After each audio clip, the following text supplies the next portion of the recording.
Ngayong araw ay magluluto naman ako ng cauliflower with shrimp. Yan. Nagpainit ako ng mantika, konting-konti lang. At saka nilagyan ko siya ng butter. Ang butter ay hintayin lang natin siyang matunaw. Yan. Sobrang lakas ng aking apoy diyan, kaya ang ginawa ko, pinatay ko muna. At baka masunog ang butter. Yan. Isinunod ko lang inilagay ang sibuyas at bawang. Pansangkot siya. Isinunod ko naman ang bell pepper. Pampabango din yan.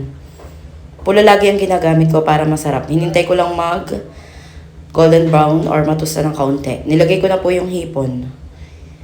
Yan. Pagkalagay ko po ng hipon, ay akin namang hinalo-halo diyan ng bahagya. Yan. Hintayin lang din natin ng ano dyan. Maluto ang hipon. Bawas yun, nilagyan ko na ho ng paminta.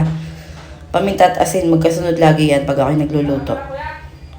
Yan. Medyo mapula-pula na ang hipon, kaya nilagay ko na yung cauliflower at saka carrots.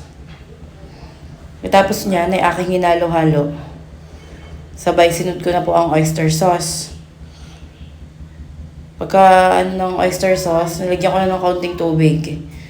As yun, hinalo ko lang ng hinalo. Dahil medyo matigas ang carrots, kailangan ay maluto. Bagos po, tinakloban ko na diyan. Pagkataklob, yan, hinalo ko na ho ulit ng hinalo. Mabilis lang ho maluto, yan. Yan, luto na ho. O, kita nyo naman, masarap po yan, mukha lang hindi.